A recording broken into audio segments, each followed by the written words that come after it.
such as Talicheri Pendugal, Manikam, Padilar, Dasis, and so on in Tamil. Now let us just quickly have a bird's eye view of what it is, how this human tracing can be done. We can trace them from the literature, but I'd really like to trace them from the humanistic angle. But I am going to take the help of a text from the Sangamira called Pattu Paatu. It literally means 10 songs. But these 10 long songs written between 100 and 300 of the Common Era, these songs really talk a lot about the first ideas of bardic music and dance.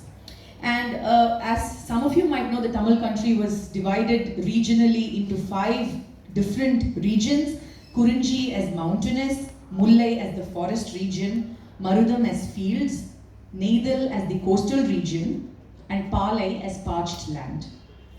Now all these lands were inhabited by different kinds of people, but there were a set of nomadic bards called Panar, the men, and Viraliyar, the women, who traveled between some of these regions seasonally and captured the life and essence of people there through music and dance. They spoke and sang about valor, about love, about emotions, and to me there begins the first humanistic journey, as we can see, of this singing and dancing tradition. But are the Panars and Viraliyars really our ancestral knowledge of the Devadasi? That's the question. Now this Marudam Tinai, which is the agricultural land, has a great example. Here, most of them were warrior clans in this region. And the warrior clan head was, if he was a male, he was called, now the clan was called Gana. Gana is a very common term, right? The clan. Yes, it's a Sanskrit word, but we also have it in Tamil. So the Gana, the leader of the Gana is Ganapa.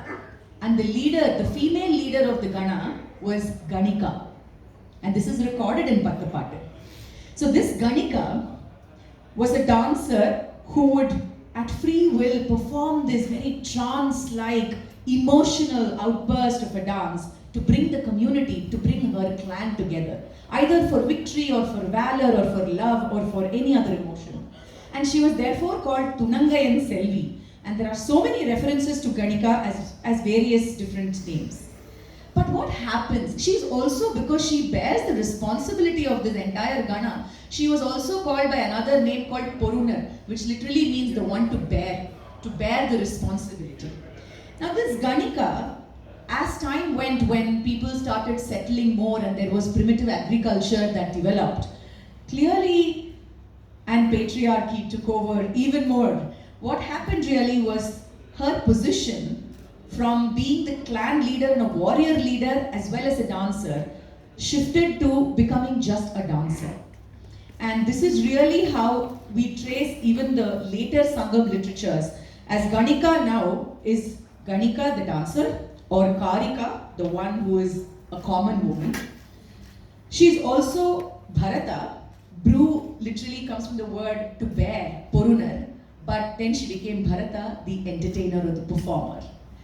So many literatures have been written and compendiums of grammar has been codified to collectivize all these forms of dance that she later started embodying.